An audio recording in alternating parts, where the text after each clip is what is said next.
Anestesia em tartaruga para remoção cirúrgica de granuloma. De uma forma geral, os répteis representam um desafio especial para os veterinários, devido à falta de informação relacionada à espécie.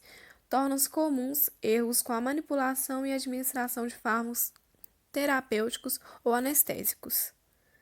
Nos répteis, o volume total de sangue será cerca de 10% do peso de seu corpo.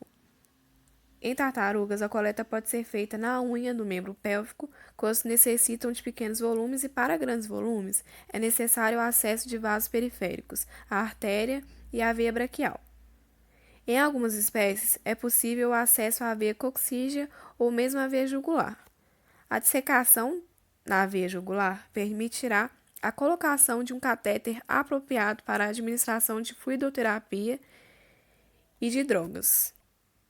Sempre antes do início de qualquer procedimento cirúrgico, deve-se administrar antibiótico profilático, que pode ser ampicilina sódica.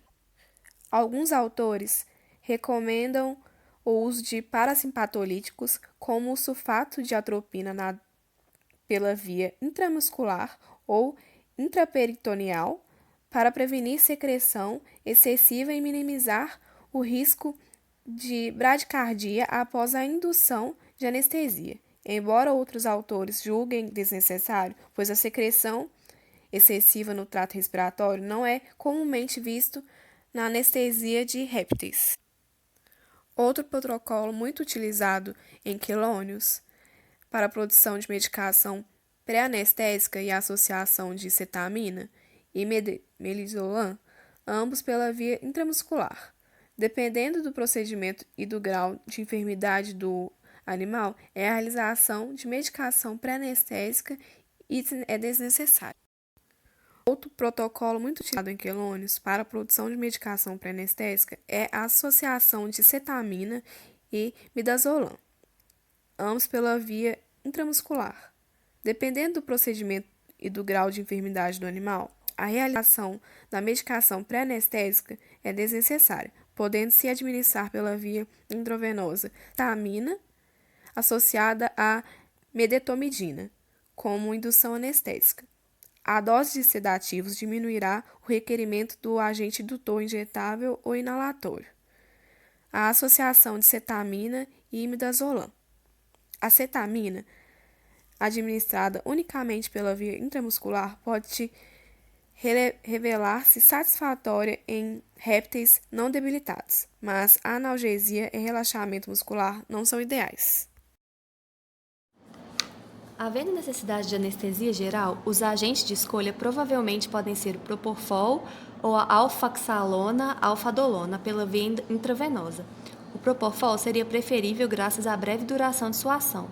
Quando houver dificuldade de administração intravenosa, poderá ser utilizada uma câmara anestésica com agente anestésico inalatório. Dentre as vantagens do uso de anestésicos inalatórios, temos o melhor controle da profundidade anestésica e a mais rápida indução e recuperação da anestesia. O isoflurano, nesse caso, é o agente de escolha. O isoflurano é um anestésico inalatório com propriedades cardiovasculares similar ao alotano, porém possui menos efeitos depressivos no rendimento cardíaco que outros agentes inalatórios. Este parece ser efetivo em melhorar a anestesia cirúrgica em tartarugas. Para tal, é recomendado sempre um vaporizador de precisão e a indução realizada com máscara. Na maioria dos casos, os agentes anestésicos são administrados pela via intramuscular. A administração intramuscular em quelônios costumamente é feita no membro anterior ou então no músculo glúteo. A via oral é menos confiável e menos frequente seu uso devido à variabilidade da distribuição das drogas por essa via. Pesquisa com sevoflurano demonstram a efetividade desse agente, promovendo uma rápida indução anestésica, cerca de 2,5 minutos, também rápida recuperação anestésica para espécies, cerca de 27 minutos. Os quelônios apresentam os anéis traqueais completos.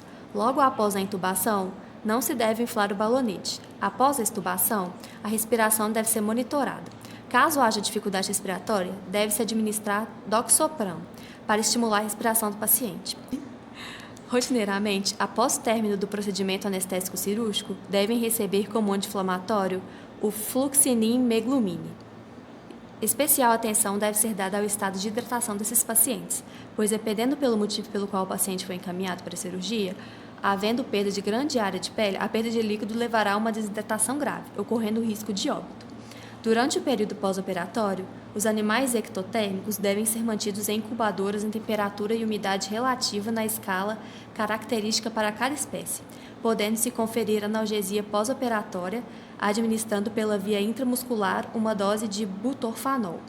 Como o metabolismo e eliminação das drogas é temperatura dependente, alguns autores recomendam manter os répteis em temperaturas acima de 30 graus Celsius até a sua recuperação. Relato de caso. Foi atendido no Hospital Veterinário de Santa Catarina uma tartaruga de 14 anos que possuía uma grande massa nodular localizada na região cervical lateral e que já existia há 4 anos devido a uma queda sofrida pelo animal. Na consulta, foi aferido a temperatura do animal e recolhido sangue para o teste de glicose. Após a consulta, com autorização do tutor, o animal foi submetido à cirurgia para remoção do nódulo, para enviar a amostra para análise histopatológica. Antes do início do procedimento, o animal foi medicado com ampicilina sódica na dose de 5 mg por quilo via intramuscular. O procedimento cirúrgico foi realizado com anestesia geral inalatória, utilizando midazolam 2 mg por quilo e cetamina 20 mg por quilo, via intramuscular. Após 20 minutos da medicação, o animal já se apresentava letárgico e apresentava também reflexos. Então, foi induzido isoflurano 5% na forma de vaporização no animal.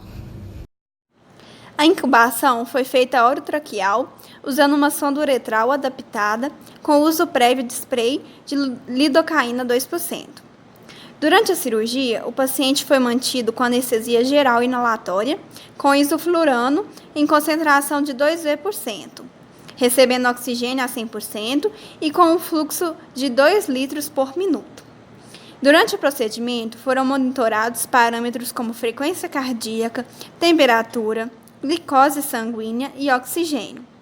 Após o término, o vaporizador de isoflurano foi devidamente desligado e o paciente retornou após 40 minutos. No final do procedimento, o paciente recebeu uma dose de 0,1 mg por quilo de flunixin. O nódulo foi encaminhado para análise, que revelou como granuloma de origem traumática. Os parâmetros vitais manteve dentro do limite para a espécie. Com o protocolo, teve estabilidade do sistema cardiovascular e respiratório, demonstrando ser adequado e seguro para o referido animal. Então, o que o nosso grupo pôde perceber nesse relato de caso é que o que dificulta cirurgias e anestesias em animais exóticos é a falta de experiência dos profissionais, porque muitos destes não se especializam na área e quando se deparam com cirurgias e anestesias, eles não estão totalmente preparados. Nesse caso, o paciente apresentou estável e com parâmetros vitais normais durante todo o plano anestésico. A temperatura iniciou-se em 22,9 graus Celsius e terminou em 23,5, indicando uma baixa variação e auxiliando na eliminação das drogas, visto que esses animais possuem metabolismo extremamente lento, podendo retardar a recuperação da anestesia, já que o metabolismo das drogas é temperatura dependente.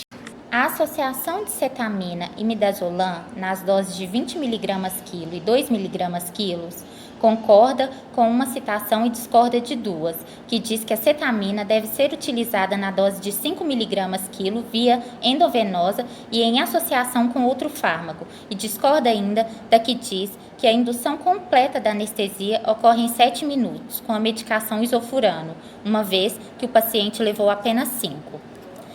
A indução anestésica com 5% possibilitou rápida indução sem risco de excitação. Houve um pequeno aumento de glicose na corrente sanguínea, mas dentro dos padrões normais para a espécie. A frequência cardíaca foi aferida 2 vezes no transanestésico. A primeira foi de 82 batimentos cardíacos por minuto e a segunda decaiu para 41 batimentos. A frequência respiratória foi controlada por ventilação assistida durante todo o procedimento e se manteve no valor de 8 movimentos respiratórios por minuto. O índice de saturação de oxigênio na hemoglobina encontrou-se entre 68% e 72%. De forma geral, não houve alterações significativas nos parâmetros vitais aferidos durante os 15 minutos de procedimento anestésico cirúrgico com o protocolo anestésico utilizado e, uma vez que o paciente recuperou-se de forma e tempo satisfatório, considerou-se o protocolo utilizado adequado para o procedimento e a espécie animal em questão.